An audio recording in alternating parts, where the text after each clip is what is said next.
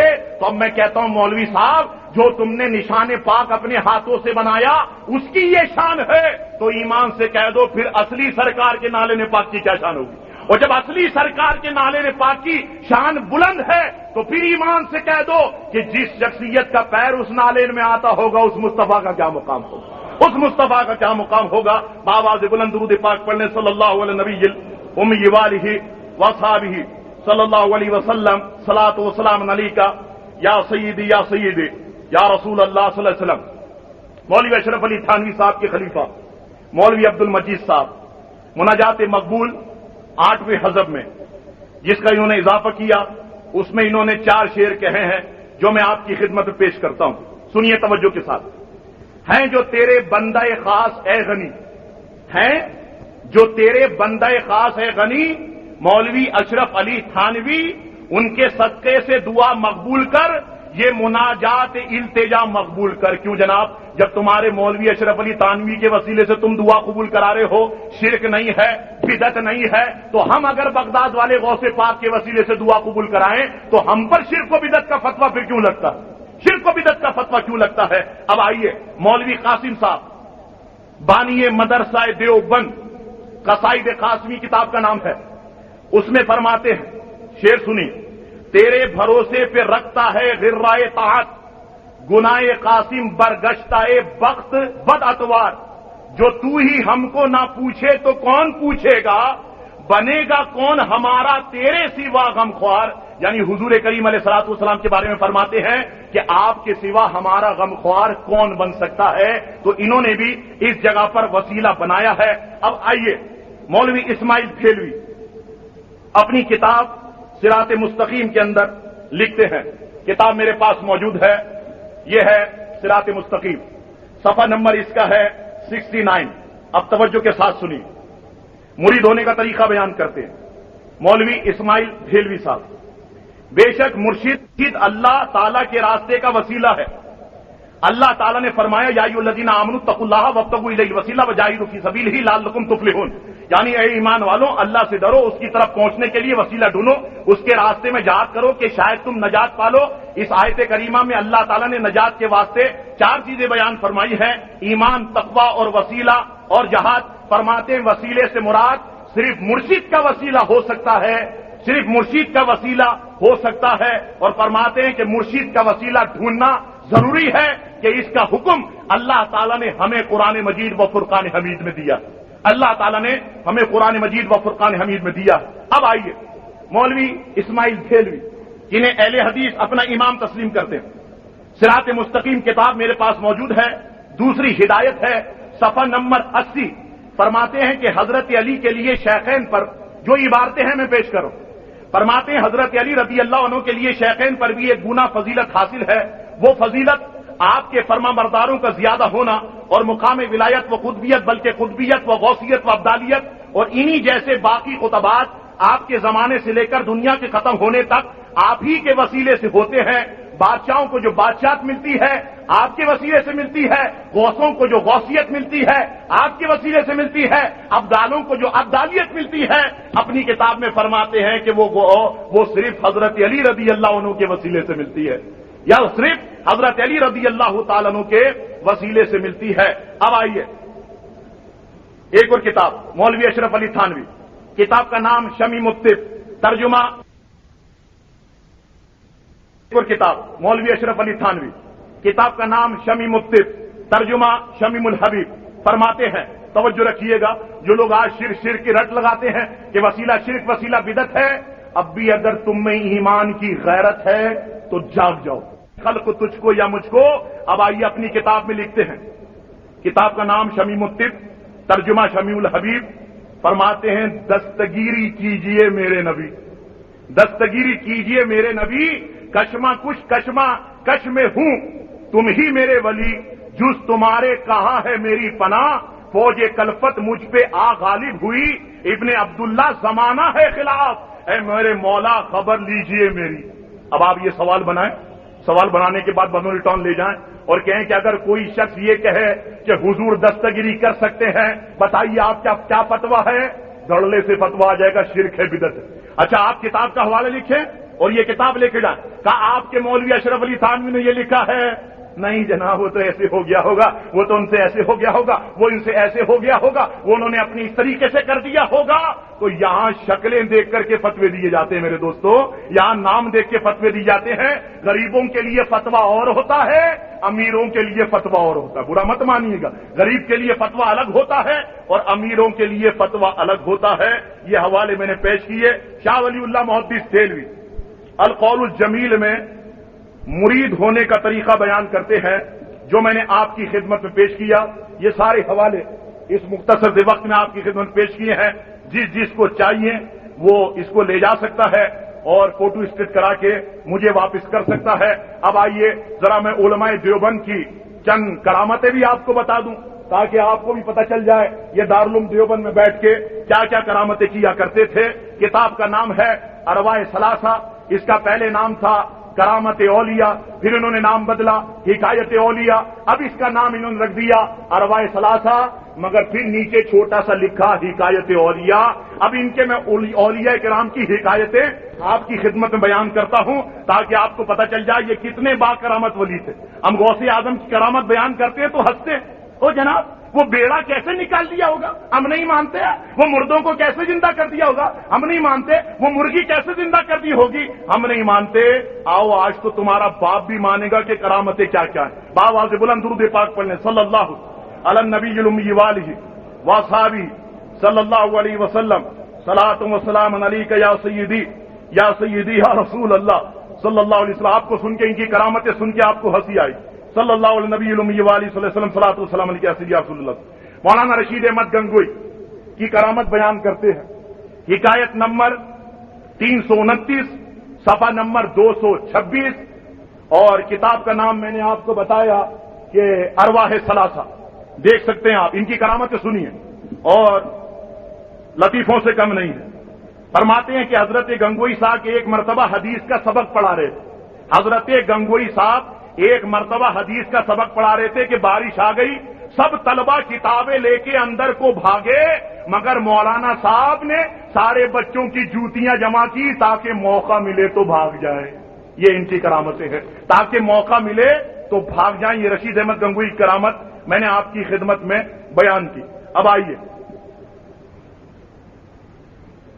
اضافہ 300 صفحہ نمبر 364 ارواح ثلاثہ، اضافہ مولوی محمد نبی صاحب تانڈوی. ایک صاحب تھانے بھون کے رہنے والے دہلی میں کسی مظلوم کے پاس دعا کرانے کے لیے حاضر ہوئے تو اس نے کہا کہ تھانے بھون ابھی تک غرق نہیں ہوا. تو غرق نہیں ہوا، اس نے عرض کی کہ حضرت میں دعا کے واسطے حاضر ہوا ہوں اور آپ بدعا فرما رہے ہیں. انہوں نے جواب دیا کہ تھانہ بھون اب تک ضرور غرق ہو جاتا، مگر وہاں دو شخص ہیں، ایک مردہ ہے ایک زندہ. ایک تو شاہ ولایت اللہ صاحب وہاں لیٹے ہوئے ہیں اور دوسرے مولانا اشرف علی تھانوی صاحب ہیں کہ ان کی وجہ سے تھانہ بھون ابھی تک قائم ہے. یہ سوال بنائیں آپ کہ جناب کیا فرماتے ہیں علماء دین کہ ایک عالم نے یہ کہا کہ حضور کے وسیلے سے یہ کائنات قائم ہے، بتائیے یہ کہنا صحیح ہے یا نہیں؟ منوری ٹاؤن سے فتویٰ آئے گا شرک ہے، بدعت ہے. اب ادھر یہ فتویٰ دیا کہ تھانہ بھون جو قائم ہے وہ مولوی اشرف علی تھانوی کی وجہ سے اور مولانا ولایت صاحب کی وجہ سے قائم ہے. تو جب تم شرک کی رٹ لگاتے ہو تو اپنے علماء کے بارے میں تمہارا شرک کا فتویٰ کیوں نہیں؟ اب آئیے ایک بڑی مزیدار کرامت آپ کے سامنے بیان کرتا ہوں. باواز بلند درود پاک پڑھ لیں. صلی اللہ علیہ نبی الامی والہ وصحابہ صلی اللہ علیہ وسلم. صلاۃ و سلام علیک یا سیدی یا رسول اللہ صلی اللہ علیہ وسلم. مولوی محمود الحسن صاحب ارواح ثلاثہ صفحہ نمبر 220. مولوی محمود الحسن صاحب وقت آخر میں شدید بیمار ہو گئے، ایسا لگتا تھا کہ اب مر جائیں گے. ان کا آخری وقت تھا. فرماتے ان سے پوچھا گیا حضور آپ کی آخری خواہش کیا ہے؟ مجھے بتائیے اگر ہم میں سے کسی کا آخری وقت ہو، کوئی ہم سے پوچھے آخری خواہش کیا ہے، ہر سنی کہے گا مدینہ دیکھنا چاہتا ہوں، ہر سنی کہے گا سرکار کو دیکھنا چاہتا ہوں، ہر سنی کہے گا غوث پاک کو دیکھنا چاہتا ہوں، ہے یا نہیں؟ اب آئیے ان کا خواب، ان کی بات پوچھیے. ان سے پوچھا آپ کی آخری خواہش کیا ہے؟ کہا میری آخری خواہش یہ ہے کہ میں ککڑی کھانا چاہتا ہوں، میں ککڑی کھانا چاہتا ہوں. تو وقت آخر میں بھی کمبخت کو کھانے پینے سے اس کی جان نہیں چھوٹی. اب آئیے صفحہ نمبر 229 ارواح ثلاثہ. کسی نے حضرت تھانوی صاحب سے پوچھا کہ حضرت یہ دونوں بزرگوں کے قریب، یہ جو بزرگوں کے قریب دفن ہونے کی تمنا کرتے، مثال کے طور پر ہماری آرزو ہے کہ ہمیں مدینے، ہمیں جنت البقیع میں قبر مل جائے، سب کہہ دو آمین. ہمیں کہ بغداد میں قبر مل جائے، ہماری تو یہ آرزو ہے نا. اب سنیے، کسی نے تھانوی صاحب سے پوچھا حضرت جو لوگ جو بزرگوں کے قریب دفن ہونے کی تمنا کرتے ہیں اس سے کیا فائدہ، جبکہ نہ کسی کی برائی کسی پر پڑے گی، نہ کسی کی نیکی کسی کام آئے گی. فرماتے ہیں یہ سوال جس نے پوچھا تھا وہ حضرت کے سر پر پنکھا کر رہا تھا. تو حضرت نے پوچھا یہ بتاؤ پنکھا تم کس پہ کر رہے ہو؟ کہا حضور آپ پہ. اچھا یہ بتاؤ دوسروں کو ہوا پہنچ رہی ہے یا نہیں؟ کہا ہاں ہوا پہنچ رہی ہے. کہا اسی طرح جب اللہ کا ولی کہیں دفن ہوتا ہے اس کے بارے میں دفن ہونے کی خواہش کی جائے تو جو رحمتیں اس اللہ کے ولی پر پڑتی ہیں تو اس کے صدقے میں ایک چھینٹا اس پر بھی پڑ جاتا ہے، ایک چھینٹا اس پہ بھی پڑ جاتا ہے. اس بات کو بھی انہوں نے بیان کیا. مولانا حبیب الرحمان صاحب نے فرمایا کہ راؤ محمد صاحب، مولانا حبیب الرحمان صاحب نے فرمایا راؤ عبد الرحمان صاحب حضرت شاہ عبد الرحیم صاحب کے خلیفہ تھے اور بڑے زبردست اور کشف و حالات سے باخبر تھے. کشف کی یہ حالت تھی اگر کوئی لڑکا یا لڑکی کے لیے تعویذ مانگتا تو حضرت بلا تعامل فرما دیتے کہ جاؤ تمہارے یہاں لڑکا پیدا ہوگا. کیوں جناب؟ اور فرماتے ہیں جب دیکھا گیا تو لڑکا پیدا ہوتا تھا. اب مجھے بتاؤ ماں کے پیٹ میں کیا ہے؟ تم تو کہتے ہو اللہ کے سوا کوئی نہیں جانتا، اور پھر یہ بزرگ کیسے جان رہے ہیں کہ لڑکا پیدا ہوگا؟ جب یہ بزرگ جان سکتے ہیں تو ایمان سے کہہ دو مدینے والے مصطفیٰ نہیں جان سکتے، بغداد والے غوث پاک نہیں جان سکتے؟ ضرور بھی ضرور جو ہے وہ جان سکتے ہیں. محترم حضرات، یہ حکایت میں نے آپ کی خدمت میں پیش کرنے لگا ہوں. ابھی آخری منٹ ہیں. آئیے ایک بڑی دلچسپ حکایت آپ کی خدمت میں پیش کرتا ہوں، سنیے توجہ کے ساتھ.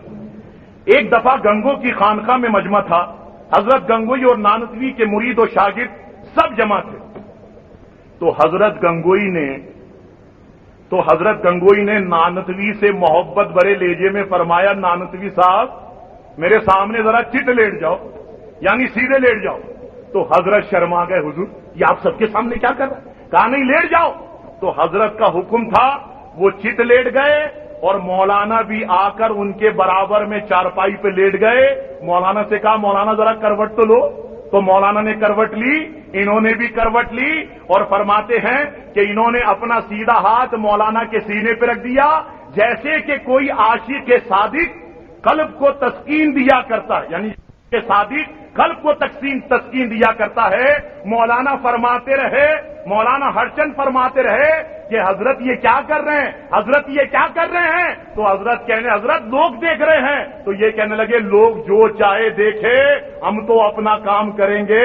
تو محترم حضرات خود سوچئے، جس بے غیرتوں کو خدا کا خوف نہ ہو، وہ بابا لوگوں کے خوف سے کیسے ڈر جائے گا؟ وہ لوگوں کے خوف سے کیسے ڈر جائے گا؟ تو یہ سارے ثبوت، یہ سارے حوالے، یہ سارے اعتراضات جو ہم پر کیے جاتے ہیں، جو میرے مسلک پہ کیے جاتے ہیں، جو گالیاں دے کے کی جاتی ہیں، نعرے لگائے جاتے ہیں، کافر کافر بریلوی کافر آواز لگائی جاتی ہے کہ جیسے ہم نے رشیا سے کمیونسٹوں کو نکالا، اس طریقے سے ہم پاکستان سے بریلویوں کو نکال دیں گے۔ میں کہتا ہوں وہ روسی تھے، وہ کافر سے چلے گئے، یہ مدینے والے مصطفیٰ کے ماننے والے ہیں۔ خدا کی قسم تمہارے حلق کے اندر یہ کانٹا بن جائیں گے، تمہارے حلق میں یہ سنی کانٹا بن جائیں گے۔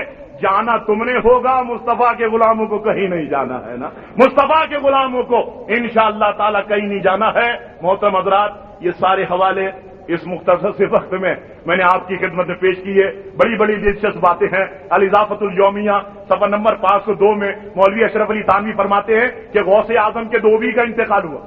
جب فرشتے پوچھنے کے لیے آئے، کتاب میرے پاس نہیں ہے کیونکہ 1860 روپے کی کتاب تھی، میرے پاس پیسے نہیں تھے اس وقت، کہا فرشتے اس سے پوچھنے آئے من ربوں کا، ماں دینوں کا۔ تو مولوی اشرف علی تھانوی لکھتے ہیں الاضافۃ الیومیہ صفحہ نمبر 502، فرماتے ہیں وہ دھوبی کہنے لگا فرشتوں تم مجھ سے سوال کرتے ہو، تم کو پتا نہیں ہے میں غوث اعظم کے کپڑے دھوتا تھا۔ مولوی اشرف علی تھانوی نے اپنی کتاب میں لکھا جب اس نے یہ جواب دیا تو فرشتوں نے سوالات کرنے بند کر دیے اور چلے گئے۔ کیوں جناب؟ جب غوث اعظم کے دھوبی کا یہ مقام ہے تو ایمان سے کہہ دو پھر غوث اعظم کا کیا مقام ہوگا، پھر غوث اعظم کے شیخ مدینے والے مصطفیٰ صلی اللہ علیہ وسلم کا کیا مقام ہوگا۔ بے شک ہم وسیلہ مانتے ہیں، ہم وسیلے کو جائز کہتے ہیں، اللہ تعالیٰ بے شک ہم گناہگار، ہم بدکار ہیں، لیکن ہمارا عقیدہ ہے جب محبوبوں کو وسیلہ بناتے ہیں تو اللہ دعا کو قبول کرتا ہے۔ یہ ساری دولت، یہ ساری رونق، یہ مسجدوں میں رونق ہے، وسیلے سے ہے۔ ہماری آرزو، ہمارا تمنا ہی یہی ہے کہ مولا کریم ہمیں عقیدہ اہل سنت پہ زندہ رکھ اور ہمیں عقیدہ اہل سنت پہ موت عطا فرما۔ وآخر دعوانا ان الحمدللہ رب العالمین۔ سنت